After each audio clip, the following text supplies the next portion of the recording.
Welcome to This Week in Wrestling for NXT Wednesday, July 24th, 2019. I have my babyface, good guy, run-of-the-mill, traditional co-host here. Mr. Mark, how are you doing today, sir? Pretty good, Dally. How you been, man? Don't tell me you're good. I don't need this regular answer from you. I want to know how you're really doing. How was your drive from was it Cincinnati to Michigan? It actually wasn't that bad. I plugged in the phone, turned on the GPS, turned on a wrestling podcast of all things. Fancy that, right? We're actually listening to podcasts and doing podcasts. Exactly. Turned on a podcast, and for the 6-hour drive from door to door, I finished a podcast and started another one. So actually, it wasn't that bad. I mean, it was a quick 6 hours. If that makes sense. Awesome. Well, I'm glad that you made it safe. And I'm glad that you actually took time out of your day. Your time is very valuable and very important, so thank you for the opportunity. No problem. But enough about putting you over. This show is about putting myself over. We'll go from there. Yeah, for sure. So what do you got on deck? So I still don't believe it. I know it's happening. I know a lot of people are very excited. You have the rallies, you have social media marketing, you have the partnerships, and we've had about three events so far from AEW, but we just had a official release date for AEW's Wednesday Night Dynamite. I believe October 2nd. Yep. If I'm not mistaken. Yep, October 2nd on TNT. Looks like Turner's starting to get back in the wrestling business.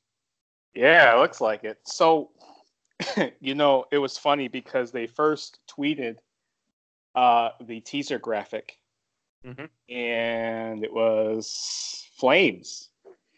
And anyone that's a 90s wrestling fan knows Flames on TNT under Turner was synonymous with WCW. So I have to ask you, are we doing a watch along for that? Yeah. I mean, it depends on if I have cable at that point. I'm still trying to convince the wife that we should get cable and all that. One of the big reasons I want cable is for AEW. It has its pros and cons, as we both know, having telecommunications backgrounds. Yeah, I mean, it's definitely something that I think could really revolutionize the business from a standpoint of people like myself and yourself who are looking to kind of break into it, and maybe have another option at some point, because you never know. You never know what's going to happen, who's going to see it, and who's going to go, man, you know what? That guy's got something that I want to put out there. Sure. I think it's going to be a real experiment in the fact that can there be another major company in the U.S. besides the ones that we already have? Because if you look at it, and in my opinion alone, obviously, and I hate to say it because I'm not that big of a fan of the current product, but WWE is number one. I mean, like they are it. That's where you go. Don't give me you're not a fan of the current product. I'm not. I am sick and tired of hearing fickle, jaded, bored fans of the business say, well, we get the same shows every week. We get the same product. Creative is screwing around talent. And I want to say there's two sides of the coin. Yes, creative could be much better. However, match quality, in my opinion, has exponentially gotten better for what it's worth. It has, and that's why they're still number one. Is because yes, it's and look at the talent pool for WWE now compared to five years ago. You can even go 5 years ago. Yeah, but the problem is you have that much talent on a roster. You have that many people that you can actually put out there and you can put in these solid angles, and they haven't been doing it. You've got a guy like Samoa Joe, who arguably in the last 10 to 15 years is the best big man in the business. I mean, we're not going to talk about Samoa Joe because I'm very angry about Samoa Joe, and we're you know what? We'll save Samoa Joe. I could do a 2-hour show. I could do a 2-hour program on Samoa Joe. Gotcha. But I mean, you look, but he's just an example. You have somebody of that caliber. You have somebody who can actually go out there and go, who can legitimately wrestle a match for 15 to 20, 30, 40, even an hour long. He can go out there and do that, but he's not. Not saying that his work with Rey Mysterio wasn't good. Not saying what him and Roman did on Monday wasn't entertaining, but you have that caliber of athlete at your disposal, and you're not really doing anything. But not saying that Heyman and Bischoff aren't going to do it, but you have guys like that. And then you have an Apollo Crews, who I don't know if you have ever seen any of his indie stuff. The guy can do a standing 450. Like just standing in the middle of the ring, he could just do a 450, get back up, and then do a moonsault. Isn't that kind of the landscape now of expectations for us miniatures, us small guys? Is if you can't do a standing 450, where's your worth? It is to a point, and I can't really say what the expectation of, because athleticism now is kind of, you're in. If you're not doing Phoenix splashes and flips and dives, you also have to look at it from the standpoint of your style of wrestling at that point. You have to look. You have to look at if you're going to do the more aerial lucha, light heavyweight, I guess traditional style in that, or are you going to be more of a mat-based technician or a brawler, striker, what have you? See, I'm a huge fan of Brian Danielson. Yep. I am a huge fan of Zack Sabre Jr. I am a huge fan of Kenny Omega. I am a huge fan of AJ Styles. All these guys are not giants. No. They're not big guys. They're not stout. They're not Jeff Cobb. No. They are smaller frame, well definition. They've worked out for their physiques, but they can tell a story. Best Bout Machine, 7 stars.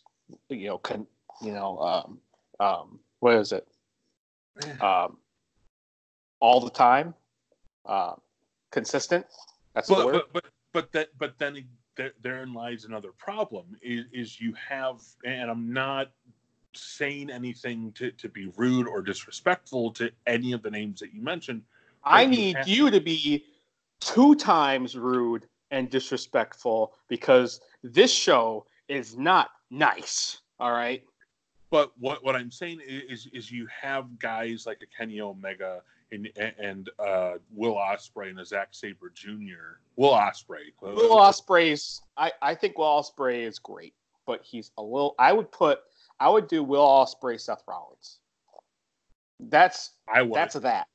I wouldn't. No, because Will Ospreay has. Will Ospreay's getting there. He is, but he's put himself into a niche because of him and Ricochet in New Japan before Ricochet got signed, and that match caught a lot of heat, a lot of backlash from a lot of people that they weren't really wrestling. They were doing a gymnastics demonstration, and that's WCW Saturday Night Choreography. Yeah, and that's the problem with smaller competitors is, yeah, that's how you get noticed. If you're doing 450s and you're doing all this stuff, but if you come out and you wrestle like a Daniel Bryan, or you come out and you wrestle like a Dynamite Kid, I mean, those guys who could actually get in the ring, lock up, and do what they know how to do. I think Ric Flair is a perfect example of kind of being in the middle between being able to work and being athletic. Well, yeah, and that's all and well, but here's the thing about that, like and let me preface what I'm about to say. In my mind, what wrestling's become is this whole acrobatic kind of who can do this move better than the last guy. And but isn't that a catalyst from the indies transitioning into mainstream? I wouldn't say it's a catalyst. I would say it's people being competitive, but then the competition, and excuse me while I'm plugging in my phone before it dies on me. But you have these people who are trying to one-up each other, and I get it. You want to be better than the last person who was out there. You want to have a great match. You want to get noticed. But when you go out there and you're doing this stuff night in, night out, and that's all you're doing, that's all people are going to want you to do. And you're being too good at your job, right? Not too good. You're taking away from how good you could actually be. Because if you look at, let's use this as an example. Dynamite Kid. Back in the 80s, nobody looked like him. Nobody did what he did because he was small. He was beefy, but he was a small statured individual. Like a Benoit, right? Yeah, that's actually, from what I've read and seen, he was Benoit's biggest influence for wrestling. And you look at that, and yeah, he did the diving headbutts, and he did the head scissors and the drop kicks and all the high flying stuff of the day. But when it got down to it, he could wrestle. He could tell you a story, and he wasn't just this one-dimensional guy. Sure. He kind of got put into that category later on. But then you fast forward to today, and I'm not saying anything bad. I've heard nothing but great things about Ricochet as a person and Will Ospreay. But then you come to today's iteration of wrestling or sports entertainment, and you have two guys that sit there and do what they did a few years ago on the stage that they had. And like, I've seen the match a couple times, and like, it's cool to see them be able to pull those things off. But then you go and you watch Ricochet on the indies. You watch him in NXT, and he can wrestle. Like, he can actually get out there and he can do the match. And that's the thing that WWE doesn't realize is you have these guys who can give you exactly what you want out of them, but yet you don't want to utilize them because they're not what you want. Sure. And that's what's going to kind of be the hindrance for the next couple of years as well. They're trying to figure all of this glorified out. 205 guys? I wouldn't even say glorified 205 guys, because 205 is dying, in my opinion. There's a resurgence. People care. They don't care. They don't care. But, like, your champion... We're not covering it. Yeah, but, like, it's we should, not... Though. No. It is... 205 is such a joke in WWE that it's... I wouldn't be surprised if within the next 2 years, the Cruiserweight division gets absolved into one of the three major shows completely. But what I'm trying to get at is you have the people who can do that stuff, who are amazing, and they're being underutilized. They're not being put out there as what they can be, and that's why a lot of people get frustrated. That's why a lot of people will ask for their release. A lot of people will go, you know what, I don't want to be here. And that's what AEW is going to present, is going to be, hey, you know what, you want to come and do what you know how to do? Come do it. John Moxley. John. There are two sides of the coin when it comes to writers, producers,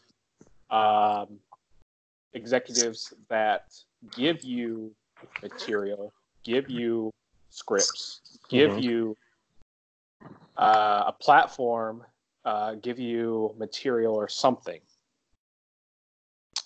And I'm more on the side of a John Cena's kind of point of view, where you have lemons and you make lemonade out of it. Now, you can only do that so long before you lose your mind or get to where you need to get. And John Cena was fortunate enough to get where he needed to get.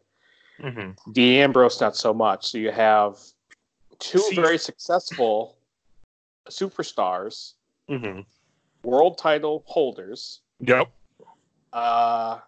One went on to say, well, there's other opportunity. I'm not being used the way I need to be used.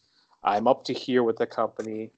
I can't get a word in edgewise, or they're not using me to the degree I need to be used, or I have all these ideas and they're shooting me down.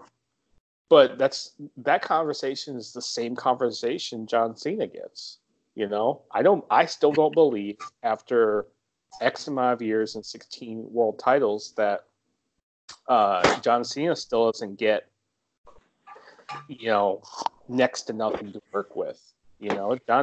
John Cena, when he first entered into the business, and this is paraphrasing from an interview I just looked at. I'm sure you've seen the same interview, but he was sitting in the bleachers. You'd have FCW guys, or excuse me, what was it? Ohio?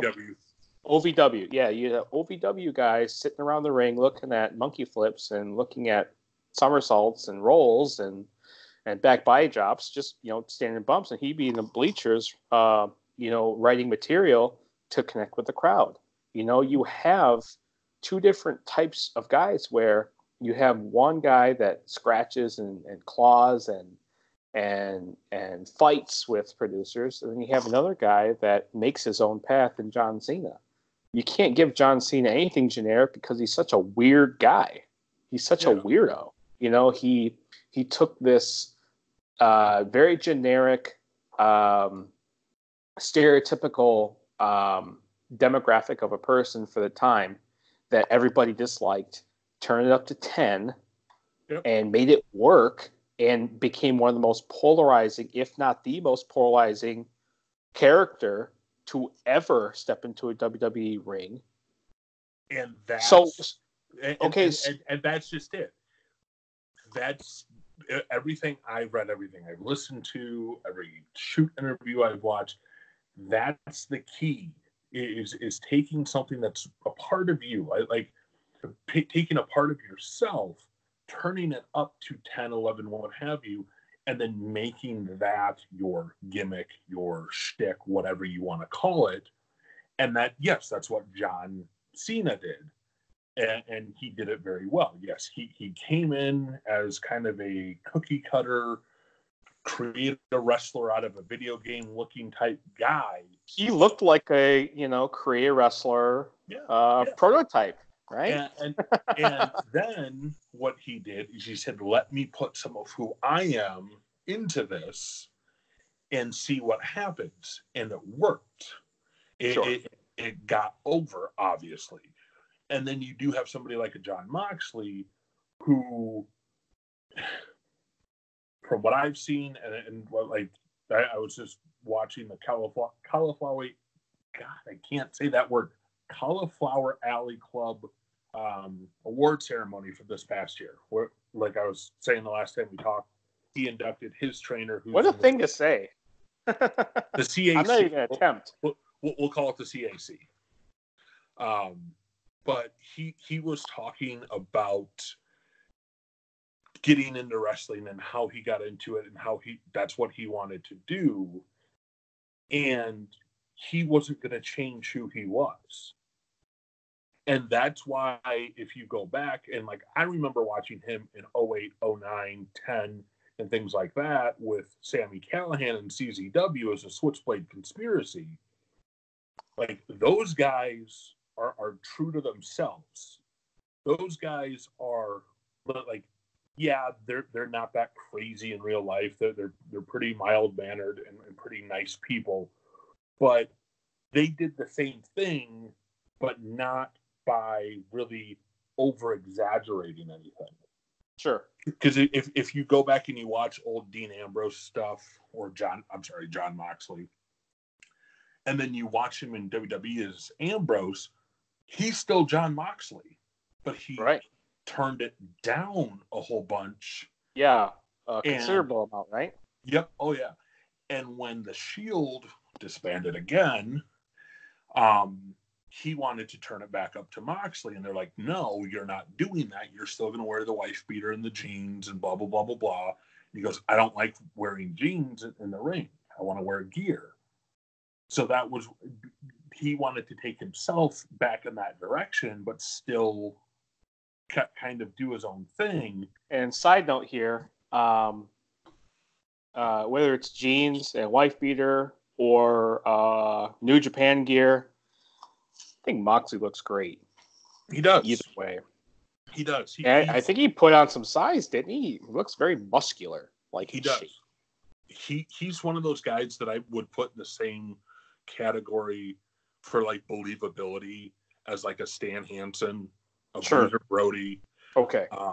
But like in my humble opinion, right now, he is this era's Brody. He's that guy that you're like, But like if you haven't really watched a lot of his stuff and you're just now seeing him through AEW, you're kind of like, okay, I've seen this guy before and I know he's kind of out there, but is he really that out there? Is he really going to do what I think he's going to do?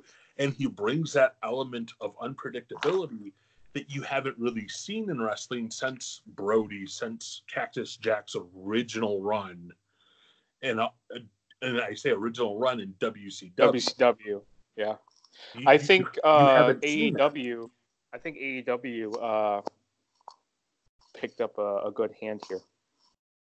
I think they picked up an invaluable hand. I think they got somebody who they can really, I don't want to say mold him, but they can really turn him into something by letting him be himself and do what he knows how to do, which is wrestle. Like anybody watching this, anybody listening to this, get on High Spots Network, get on CZW Studios, do whatever you got to do, or type it up on YouTube, which I hate doing now that I have all this content literally at my fingertips. But look up a John. Sometimes YouTube's easier. It is easier because you don't have to pay like the $10 a month. But no, I'm not money wise. I'm just sometimes it's just it's more convenient. It's right there. But look up some of his matches. Look up what he's able to do from a wrestling standpoint. Like he can legitimately get out there and do it. And I think that's what AEW is going to do. Is they're going to give somebody like him an opportunity to say, hey, you know what? This is what we're going to do. This is what I'm going to bring to the table. You're either going to love it or you're going to hate it. I don't care because this is what I want to do. And AEW is a new company that has everything to gain and little to lose, as they are not necessarily a established product just yet. They're just starting out. So with the Ambrose, he can only put equity into the company, and they could only use his energies to grow themselves. So I think it's a mutual good thing that they picked them up. Yeah, and you look at some of the other guys that AEW's picked up along the way. MJF, 3-4 years in the business. We're gonna have to talk about MJF soon. Yes, but just as another example, somebody who hasn't been around very long, but somebody gets it. Gets what you got to do. It.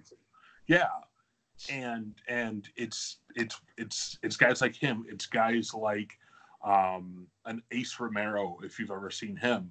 Ace Romero is a big boy. Sure. He's somebody that you look at and go, I don't think this guy's going to be able to do much. And then he ends up on ESPN for like 6 weeks because he literally pounced a dude into the 4th row. Granted, the guy sold it amazingly for him. It takes a little bit of strength to pounce anybody to any row, let alone the 4th row. So yeah, but what I'm saying is not surprised that guy's a powerhouse. Yeah, but AEW is giving these guys a platform. They're giving people who wouldn't normally get a chance. Not saying that MJF wouldn't end up in WWE, because he probably will at some point. Like he like we've said, he gets it. He's got it. He's got that old school heel. Literally says, "I'm better than you, and you know it," as his catchphrase. Sometimes simple is better. Exactly. Simple is more. Yeah. However it goes. And yeah, with the 3 AEW stuff, like I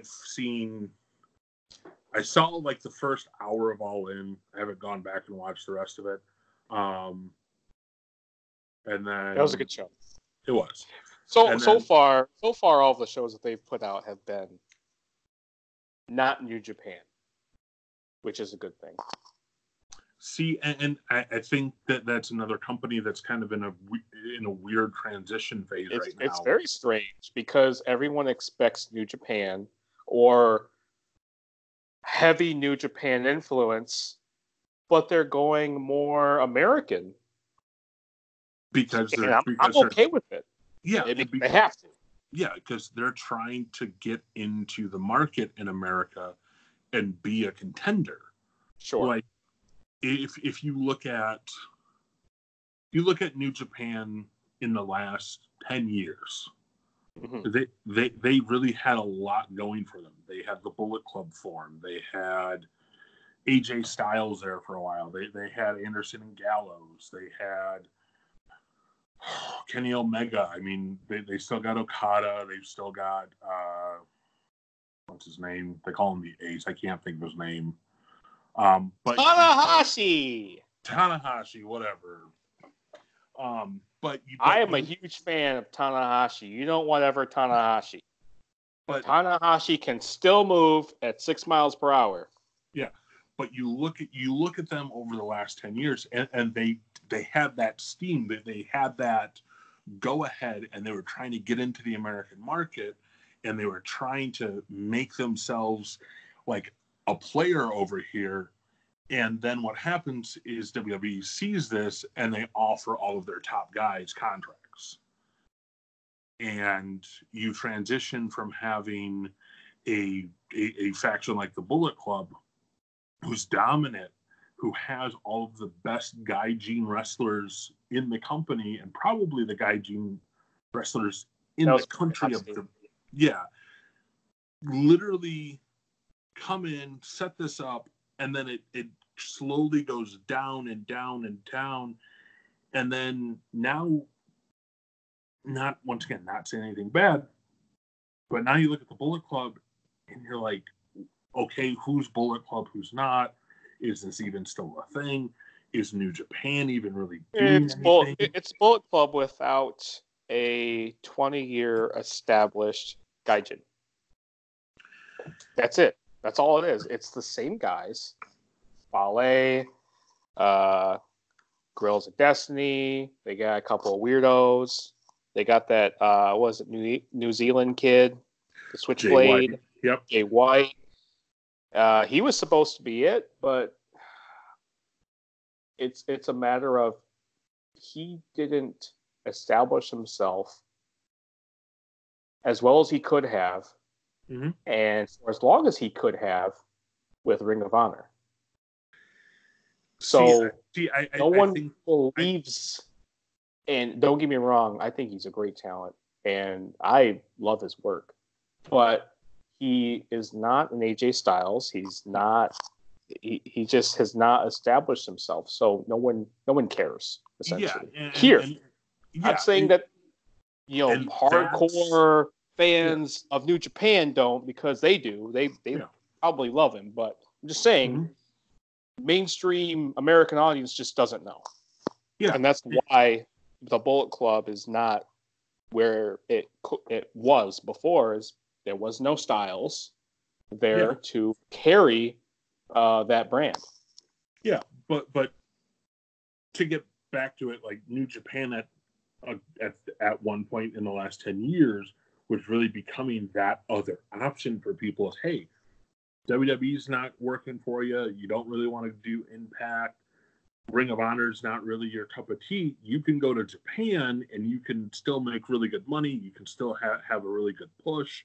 You can have some freedom as far as like what you want to do, but fitting within their guidelines to tell what story they want to tell, but you still have the freedom to move about and kind of blaze your own path. And then they fell off because, like I said, they lost AJ, they lost Anderson Gallows, they lost Cody, the Bucks, Omega, Adam Cole. I mean, they literally just lost all their staying power. Guys who mattered. Yeah, they lost their staying power and their American attraction to WWE. So now that you've got, I'd say four of the biggest people to come out of that company now starting their own thing in the Bucks, Cody, Kenny, and all of that, you've kind of got this, okay, now these guys were over here. I know that they separated, and now they're starting to do this, and they're wanting to push this to a certain extent to be what they think wrestling should be. And I think that AEW, with the insertion of their weekly TV show, with the fact that they've got All Out, I think it's called. Yeah, it's All Out is their next Chicago. Yep. You've got these events that's building this hype and building this budget, and you're starting to tell some of the stories of AEW on these events.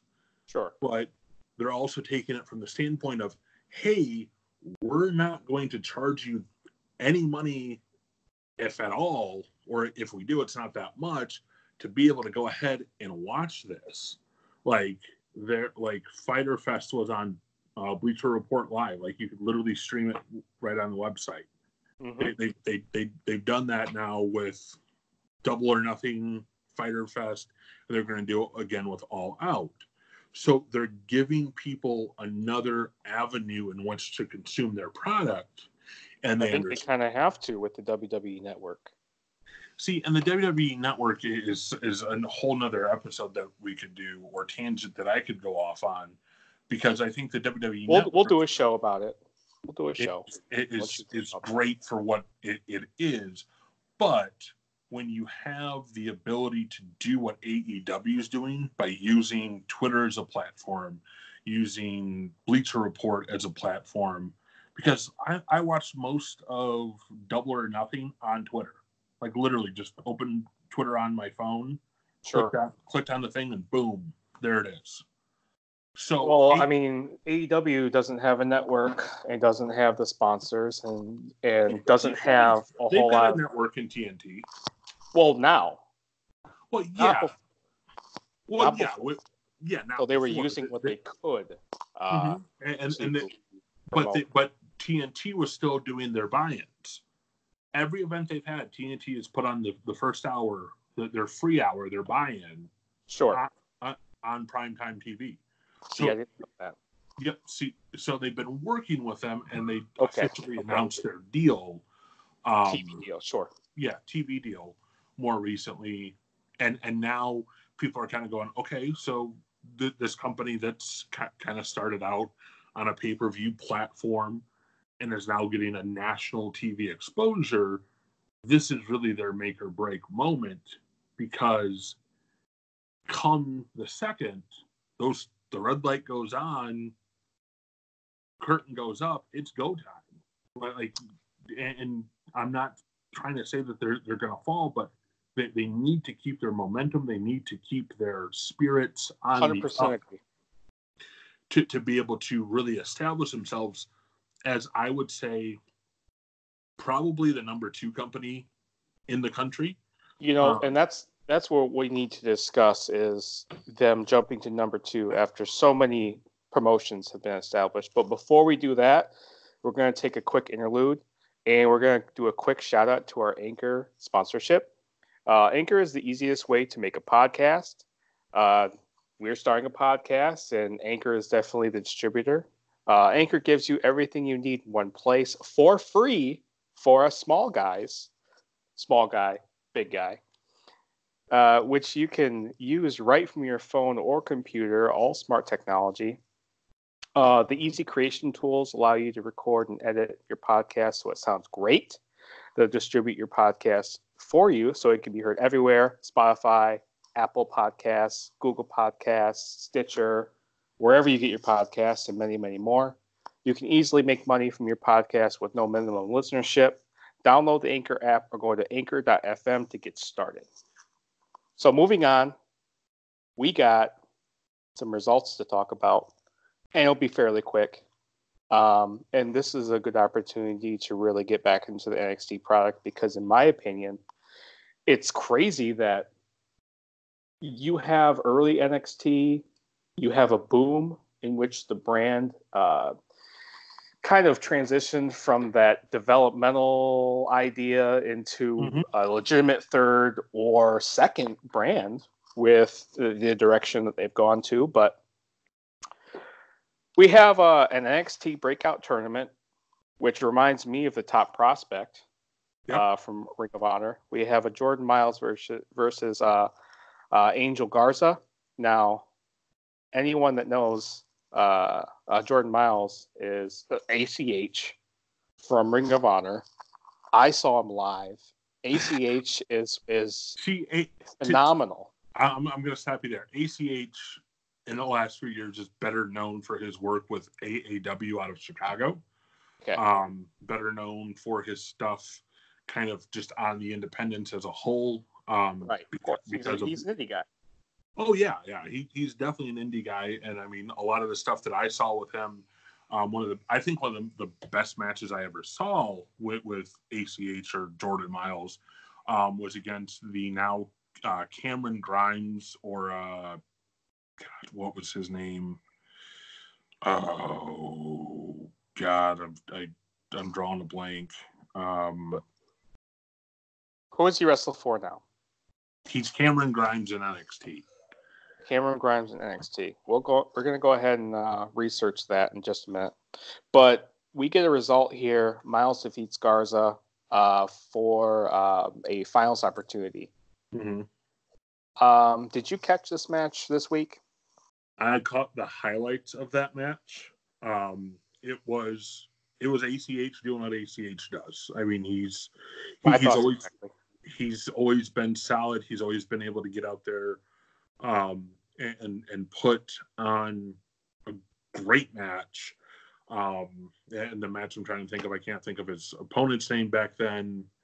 It was Trevor something, but now he's Cameron Grimes in NXT. They went to a 16-minute draw.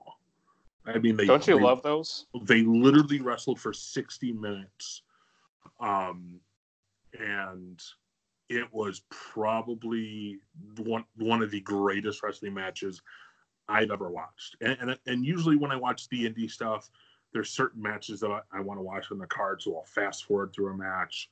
Right, or of course. I'll just search for the match itself. Right. We all do. But this match, I don't even think was like the main event.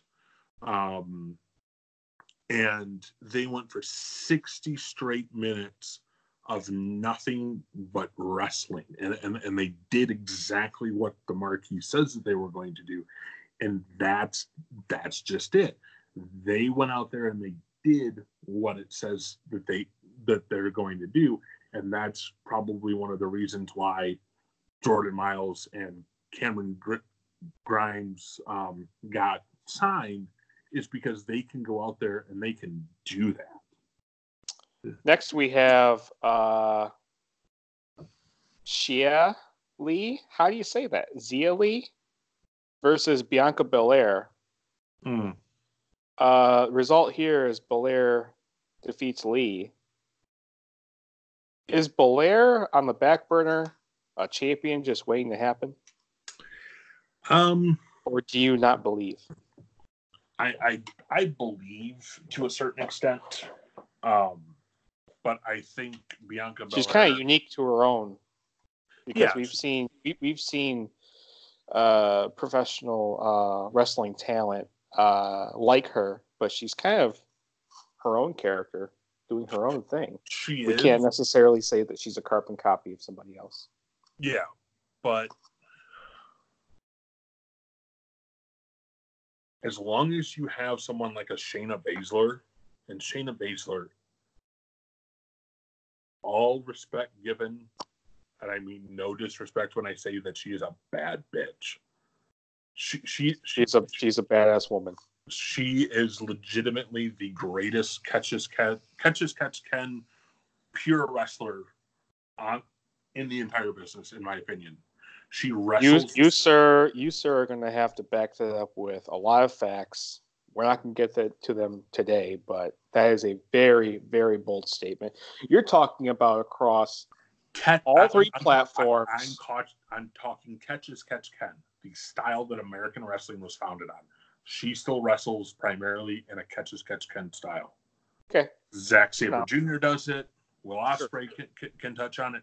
But for an American wrestler that I've seen, and I could not she be excels at catch as catch can. Yep. She is phenomenal. And as long as she's in NXT, and I think she's going to be there for a while just because she fits the brand so well, I think Bianca Belair is always going to be that contender, is always going to be that title chaser, and she might grab the brass ring at one point, but I don't think she's going to have a longevity or a huge run once she does. And on that thought, I will be right back. Continue on. I got to step away for a minute. My dog's going nuts. I don't know if you can hear him, but I will be right back. No problem.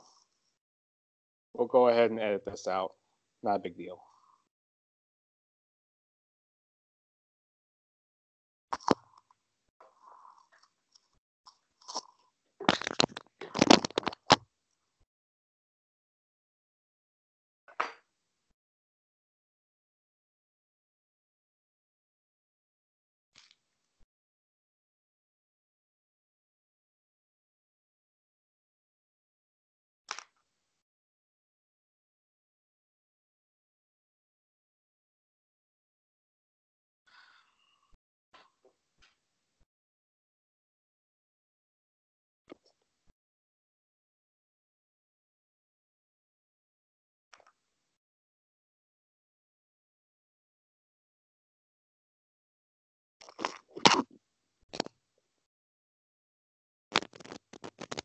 Okay. All right. Keep on talking for a minute. So, like I was saying before, Belair, I think she's got a unique type of thing going on. She's pretty athletic. The whole hair thing is kind of cool from time to time. She can gorilla bench throw women out of the ring. Yeah, I mean, she's definitely one of the stronger women, and I think that as she develops in NXT, because NXT is still very much a developmental system. I think to kind of get her to that next level of really being that contender for the women's title, they should really focus on her strengths, like really make her almost like another Beth Phoenix, like a legitimately strong woman who can do these amazing athletic things, but still have that I guess, for lack of a better term, womanly appeal. So still be that balance, if you would, in it. So I think she's going to go far. I think she's going to have a nice run once she does get going. But for now, the role she plays, spot on. We have about 16 minutes before we get into our bonus content. We do have to draw some kind of must-see appeal here. We can't give all the good stuff out. So the next thing we have us as a character segment that we don't necessarily see too much of on the NXT brand. We get a Velveteen Dream Roderick Strong confrontation with a Bruiserweight coming out to interrupt. So we kind of see a preview here of a NXT Toronto. If these three get together for a North American Championship contest, oh boy, we got something special here because I am a huge Roderick Strong guy.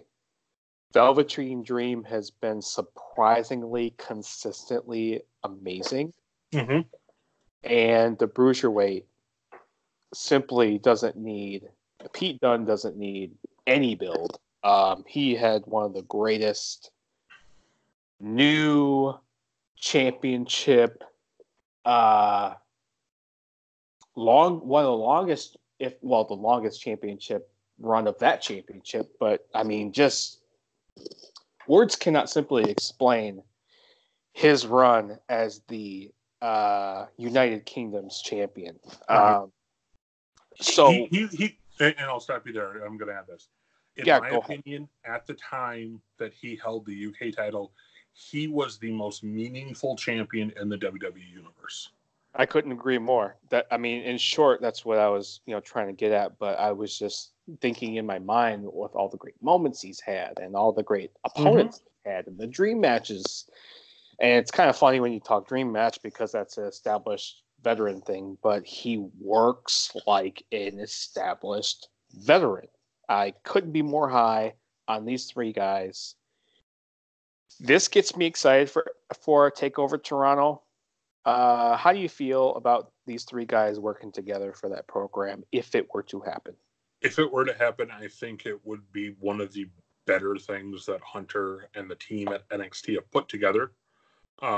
Because I'll break it down this simply. You have the Bruiserweight. You have the pure European kind of tough nose, quote unquote, shoot style wrestling. Also very technical, very methodical in his movements. He reminds me of like a Lord Steven Regal. Yeah. When he first came to WCW. And no doubt he could have big influence from Regal. Yeah. And then you kind of turn that into more of an American approach with a Roderick Strong who's been around. You have the fact that, and you have the fact that somebody like Roddy is legitimately the messiah of the backbreaker. Can spin people into that move out of literally nowhere. Once again, somebody, if you haven't seen a lot of his indie stuff, I really suggest our listeners, our viewers go out and they find his stuff from the indies. Please find Roderick Strong matches and obsess over them. Yep.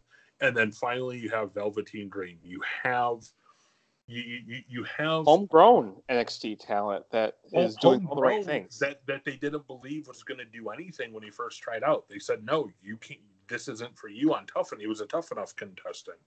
Mm-hmm. This isn't for you. But he's dedicated himself to becoming... He didn't quit. Yeah, that level of performer. And I mean, if you look at his purely charisma, like you have done... He's a macho man. He's a Hogan. He's a character.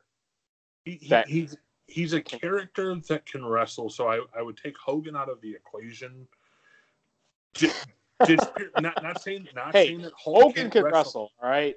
Hollywood Hogan, those matches past his prime were still good matches. It takes two. Granted, a lot of more of your athletic guys carried him, but you put his charisma up there with a macho man. Yes, he can talk. He's got a look about him. He's kind of like a combination with a Macho Man Rick Rude. Yeah, I would say more Macho Man, a little I might be outdating myself. Or even Rick Martel. Martel, or like an Adrian Street, if you know who that is, kind of flamboyant, but he can still. You're like, okay, is this guy just being super flamboyant? Is he playing mind games? He's almost like he's Dalton Castle, right? No, Dalton Castle's on a whole different level. Dalton Castle. We'll talk about Dalton Castle on another show. But you put those three elements in there. You put those three different personalities, those three different approaches and styles, and I really think that if it's done properly, to where you can have Roddy and Pete Dunne, I want to say carry the match, but really put a solid wrestling base down. Sure. And not saying that Dream can't get in there and wrestle with them, but if you let those two really establish a baseline for wrestling, it holds and everything else, and you use Velveteen Dream to kind of bring the excitement back up, bring that energy back into the match, and you have it literally come down to where these guys are getting close to that time limit, and then they put over whoever they put over. So I think if it's put together well enough and you really let all three styles and all three individuals shine in their own regard, I think that they could be sitting on the cusp of quite a rivalry that could spawn any which way. Like we need to have. There's such a opportunity for memorable storyline. This needs to cook, and this doesn't need to be a marquee one-time match. No. This needs to cook. I want a 2 to 3 month. We don't get that. No. I want a 2 to 3 month storyline. I want blood. I want a bloodbath between these three guys. You get a 2 to 3 month build. You get a longer build than that if you look at the Gargano Cole thing. You know what? We have so much to talk about. Yeah. And I'm so excited. We're gonna put that one on hold because I could talk about Roddy Strong for days without break. But we have Casey Catanzaro versus Io Shirai. Quite a bit of a rivalry here. Two of the newer NXT female talent. Result: Shirai defeats Catanzaro via disqualification. How do you feel about Io Shirai transitioning into an American market? She's a big Japan girl. Mm-hmm. She's showing heel character. She's not the run-of-the-mill, same Japanese talent we've seen over and over and over and over. She's not, this baby face that's, has a cute appeal and panders to the audience. She has a mean streak about her. How do you feel about these two going, and possibly how they're building it as a possible match going into NXT Toronto? I mean, yeah, you have Io Shirai who is coming out as a heel now.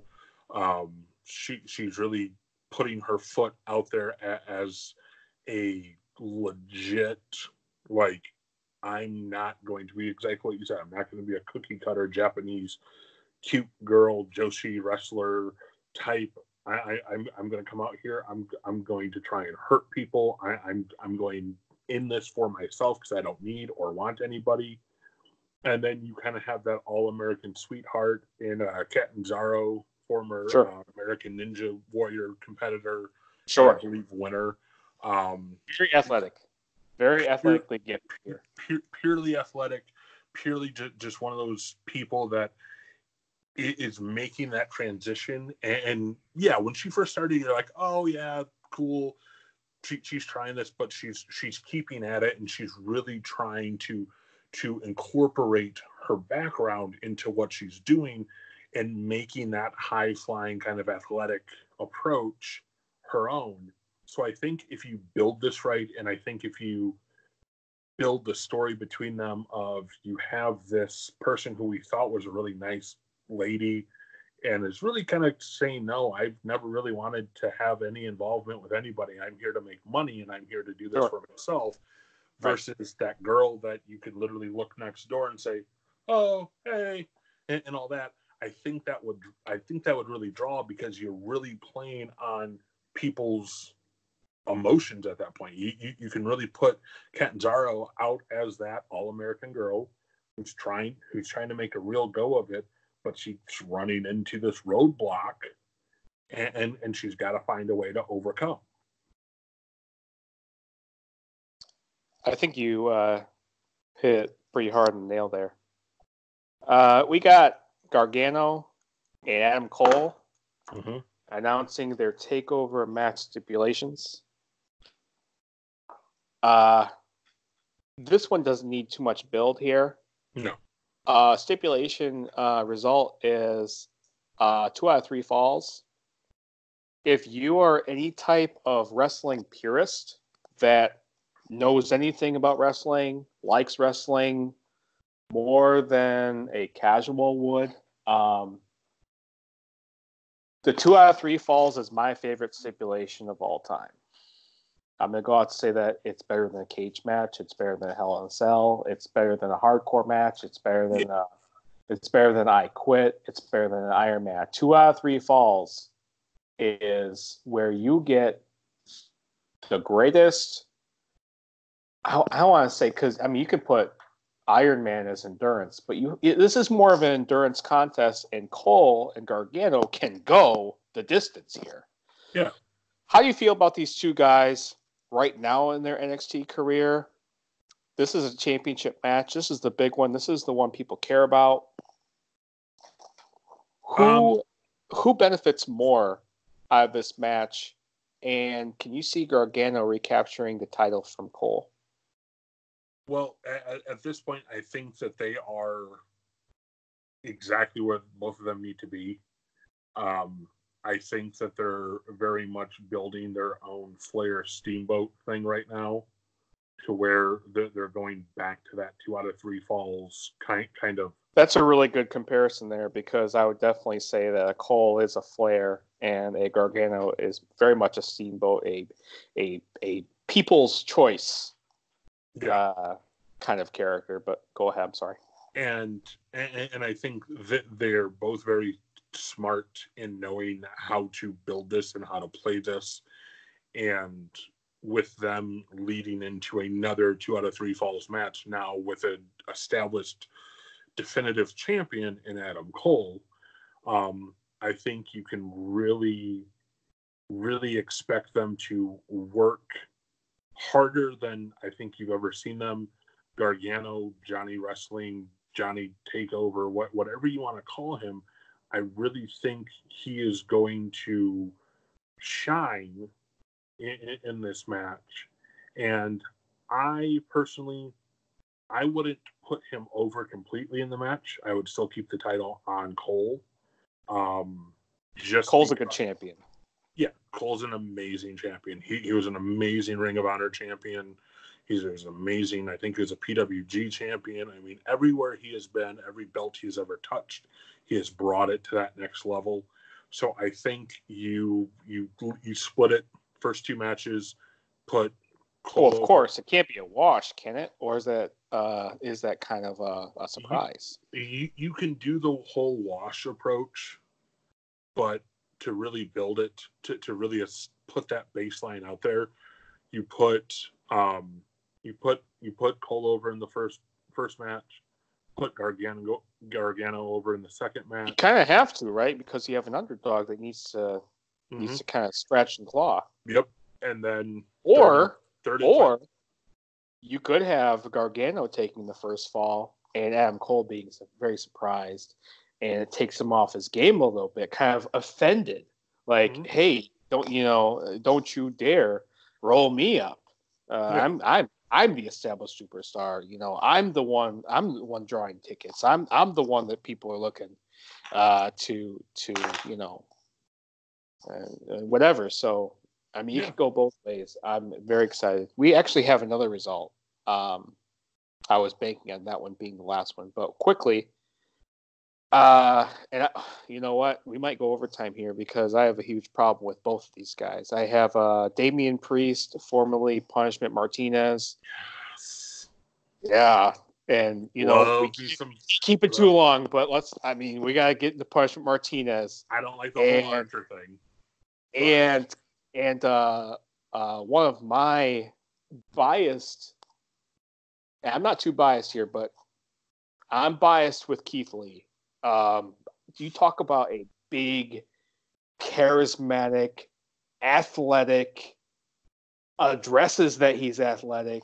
Mm-hmm. No shyness of confidence. This guy is a likable, big guy. He's kind of reminds me of like a Nash could move. He has a likability to him that people just haven't been exposed to enough in NXT. He's still on the smaller platform, so people just don't know. But he can work. He can put on some matches. And these two, I would love a build. I would love something even after. You know what? Give me a controversial finish. I want something to go wrong here for NXT Toronto because I want more. Give me just a little bit of your impressions of Punishment Martinez, aka Damian Priest, because I know that you know him. Mm-hmm. Yeah. I mean, Punishment is one of those guys that just kind of in the last couple of years pops up, and everyone's like, "Who is this?" And for someone like me, who's been there, he's been in Ring of Honor putting on matches. Yeah, but for someone like me who's watched him work through the Monster Factory, watched him help. Top prospect, right? Yeah, top prospect. He came out of the Monster Factory with Matt Riddle, and have watched him actually get out there, and his work rate for being as tall as he is, and being able to actually be a physically imposing figure. I would say that he very Dungeon of Doomish in his last efforts with the whole cult deal. Yeah, the whole cultish kind of follow me. Yeah. But I would say he could easily be the Kane, the New Age Kane to Aleister Black's New Age Undertaker. Which is funny because we have a Bray Wyatt being a New Age Mankind, so it's kind of crazy how we're getting a very new generation, a new generation, a new generation that's 10, 15, 20, well, maybe even longer than that now, 20, 25 years in the making of potentially three larger than life, phenomenal entity figures. Polarizing figures that we haven't seen in forever. Yep. So and then on the I'm very excited. Opposite side of that, and in the ring, you have someone like a Keith Lee, who doesn't get built in the ring. Go ahead, but he's a throwback, in my opinion, to like a Ron Simmons, Dr. Death Steve Williams, a Terry Gordy. Like he's somebody you look at and go, he's not in shape. He's kind of pudgy, but he can get in there and he can move like you wouldn't believe. Like once again, if he's somebody that people haven't seen before he got onto NXT, look him up in Evolve. Look him up anywhere, especially Evolve. I mean, that's where he really, no pun intended, and that's why the company exists. He evolved there. Like he became this amazing performer. And deceivingly quick, athletic. You look at him and you're like, oh, he's kind of like a Big E, Mark Henry. He's going to lumber. He's going to be very slow, but he's going to be powerful. Shane Taylor. But then he starts throwing drop kicks and he can flip and he can do all this stuff. Kind of amazing for that guy. For the size of that guy. I mean, you being a muscular, larger gentleman yourself, I mean, you gotta be impressed with the athleticism. Oh, but far and beyond impressed, because that's something that I can't do. Like I know myself. I know my limitations. Could I probably throw a pretty sick drop kick if I worked at it? Yeah. Could I do a moonsault? No. But like I did that. That's just not who I am, and that's and I'm fine. sure he's had to work at it too. Exactly, but he's that guy right now, and I wouldn't want anybody else to come out and do what he's doing and kind of take that away from him, because he is so amazing, and he is really somebody you should bask in his glory and just watch him and just be amazed, because he is something so different.